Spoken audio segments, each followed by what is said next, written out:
of the International Secret Police. Ceiling zero. Ceiling zero.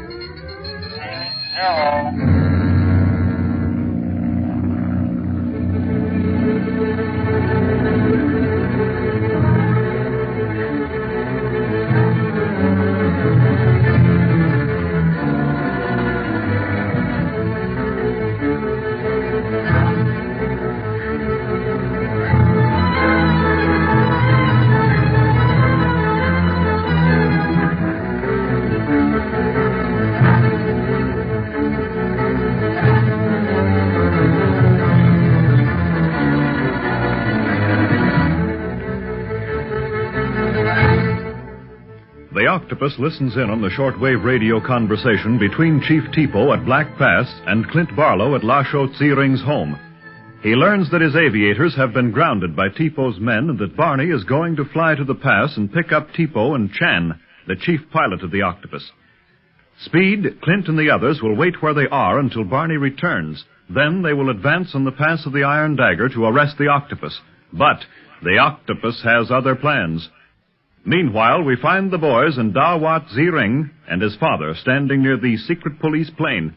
Gee, you've got swell weather for your flight, Barney. Yeah, but from what Chief Tipo said, it ain't so hot in Black Pass. In fact, it's freezing. Oh, stop worrying and get going, Barney. I want Tipo back here as soon as possible so that we can get ready to attack the pass of the Iron Dagger. Yeah. As soon as you take off, Mr. Ziring and me are going to Nagchuka to tell Bob Gilmore to gather his men and start for Lhasa, so that they'll be close to us when Clint gives the word to start for the pass. Okay, Speed. Supposing you climb into the plane and wind up the motors. Okay, Barney. Come along, Dawa. I shall be most pleased to enter the You plane. must be on your guard in Nagchuka, Mr. Tsiring. I wouldn't dare send Speed there alone, and I feel I must stay here. Your mind may be at peace, Mr. Barlow. Speed is a second son to me. I shall guard him with my life. Yeah, sometimes he gets too anxious about doing his duty. He has to give the order to Bob. It has to come from a member of the secret police before it can be official. But other than that, it's up to you. Do not worry, Mr. Dunlap. There go the motors. Hope the Octopus doesn't happen to be watching this takeoff. It might give him ideas. I don't think you have to worry about any trouble from the Octopus. That is, just now. Thanks. That's a comfort. You are well armed, Mr. Dunlap? Oh, yeah. I saw to that. Maybe Chief Tipo has got everything under control at Black Pass, but I'm taking no chances. And see that you waste no time there. Oh, here comes Speed and Dawa back. So it's all ready for you, fella. Okay. We will walk over with you. I think Dawa would make a good fire, Clint. He got real excited when he saw the instrument board and controls. That's just the time you shouldn't get excited, Dawa. Supposing you got that way in the air. You'd go into a spin so quick it'd make your hair curl. But it is most wonderful, Barney. Speed pointed out the various things on the instrument board. The artificial horizon, the airspeed, the compass, the altimeter, turn and back indicator. Hey, I know all the names, kid, and we haven't got time for a flying lesson now. I gotta take off. Oh, I am sorry. You needn't be. I'll give you a real lesson someday when we catch this doggone octopus. Well, so long, fellas. So long, Barney. Bye, Barney. And be sure and check with me over shortwave when you arrive at Black Pass, Barney. And again before you leave there. Okay, Clint. Goodbye again. Goodbye, and good luck to you. Good luck to you.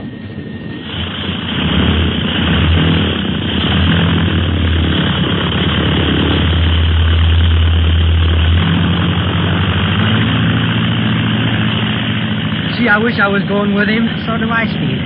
What a beautiful takeoff. The plane is like a bird. That's all in how you fly it, Dawa. Well, there she goes. Yes, and may he return safely. Now, Speed, shall we go to Nachuka? You bet. If we hurry, maybe Bob can get his men to Lhasa by the time Barney comes back. May I accompany you, honored male parent? No, Dawa. Perhaps you can help Mr. Barlow during our absence. Oh, can I? Yes, Dawa. I'm going to formulate plans for the attack while we have the house to ourselves.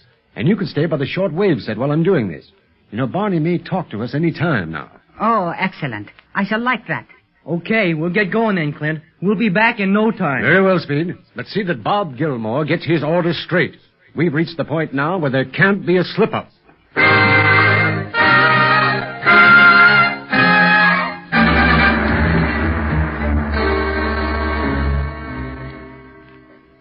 The secret police plane has disappeared in the distance at last. I cannot see it, even with these field glasses, Quan Wu. Then it is time for my departure, Master? Yes. Our plane is fully prepared for an attack.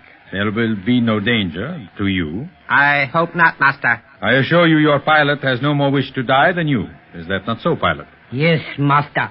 It will be easy to destroy the secret police plane since they will have no idea that they are being followed. Climb high with your plane, and then once Dunlap has left Black Pass with his passengers, rip the wings and body of their plane with your machine gun. And the Honorable Wu is to fire the machine gun? Yes, he's very clever at that. Very. You will have enough to do, pilot, to keep our plane out of their line of fire, should they return any. I shall elude them. I have fought like this before. Stay behind the backbone of this mountain range until you draw close to Black Pass. Do not allow Dunlap to see your plane. He will immediately suspect something and be on his guard. But Searing 7? They will notice nothing.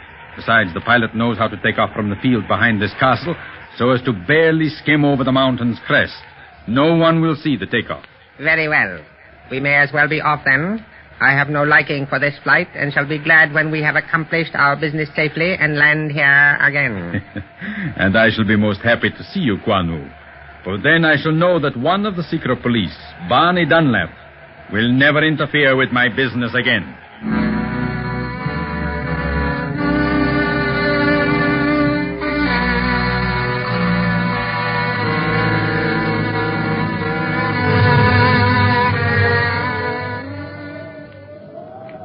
Here, right this way, Mr. Dunlap. This is the main building of the Black Pass camp. Oh, suffering wang doodles, but you got a mess of bad weather up here, Chief Tipo.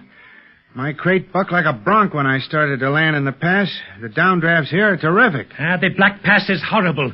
Even worse than the pass of the Iron Dagger concerning the weather. Yeah, the Octopus sure picks the right places for his headquarters. Well, what do we got here? Papers. Let me get these gloves off and my hands thawed out so I can look them over. These are all I could find in the camp. We made a thorough search of all the quarters and the men as well. Swell. Looks like some important stuff here. Maps and all. But we ain't got time to study them now. I gotta get you back to Clint as soon as possible. Where's Chan, your prisoner? One of my lieutenants has charge of him. I thought you might not want him to overhear what we say. Don't think it'll do him much good now. He'll never talk to the Octopus again if we can help it. Has he changed his story any since you told us what he said over the shortwave? No, as a matter of fact, he will not talk at all now. Oh, he won't, huh? I got a way of dealing with guys like that. It ain't exactly gentle, but it always works. Excellent. These men need such treatment. Yeah, so I judge by that arm of yours. Does it hurt much? It is nothing to speak of, Mr. Dunlap. Chan's bullet just creased the arm, but it left quite a hole in my coat sleeve. I'll say it did. Has the wound been treated? Yes, and bandaged. Please think no more about it. Okay. Just let me put all these papers in my case, and then we'll be ready for the return flight. That is, if you're all set for the takeoff. Yes, my men all have their orders. The Octopus pilots, are not very troublesome once they have been disarmed. They're yellow or they wouldn't be in with that guy in the first place. Well, let's go. I'm anxious to get away from this freezing place. Very well, I am ready. We can pick up Chan on the way. Wow, there's snow in this wind. Hope we don't have a blizzard or something. Don't like ice on my wings nohow. I should think not. My lieutenant has Chan waiting by the plane. Say, he doesn't waste any time, does he? No, my men are well trained. We have little trouble here in Tibet, save for the brigands, and even they are easily handled compared with the Octopus and his criminal band. You said it, Chief. A Tibetan brigand is a little white kitten compared to the Octopus. Well, here we are. Is this Chan? Yes. I see you got him handcuffed and everything. Into the plane with him. I shall follow, Mr. Dunlap. I want a last word with my men. Okay. Shut the door after you when you come in. I want to start up the motors before they freeze solid on me. Now, let's see, Chan. You sit here where Tipo can keep his eye on you. And don't try no funny business when we're in the air, see? Oh, won't talk, huh? Okay, I don't think I'd like the sound of your voice if it matches that ugly map of yours. So you just sit real quiet and nice now while I turn over the motors. Boy, listen to those sweet babies run smooth as silk, even in this gosh-awful weather. Everything is ready, Mr. Dunlap. Good. I got Chan settled, I think, but you'd better keep an eye on him just in case. I want to let Clint know we're taking off now. Very well. Flight station calling Barlow. Flight station calling Barlow. Standing by. Come in, pal. Hello, Barney. Hello. Yeah, Clint. Everything's okay but the weather. A little snow. I'd say about a 200-foot broken ceiling. But I've got Tipo and Chan with me, and I'm about to leave Black Pass. Okay, we'll be looking for you. Check. So long. And now, Chief Tipo, let's go.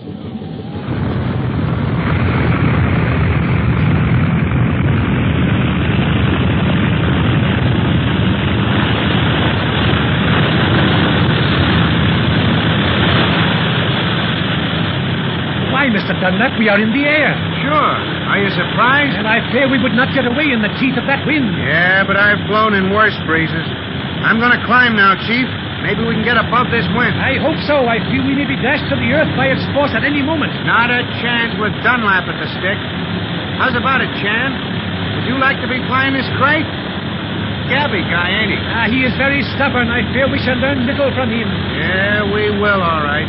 But even if we didn't, we have enough on the Octopus now to send him up for all of his 8 lives, and then some. Hey, we're getting above the wind, all right. The riding's much easier. Yes, it's much better. Wait a minute, I hear something. Hear something? It's another plane. Where in heck is it? Look, I can see it from this window. It's right above us. It will crash into us. I see it. It's an Octopus plane. A machine gun. Hang on, people. They ain't going to crash into us. They're just trying to blow us out of the sky.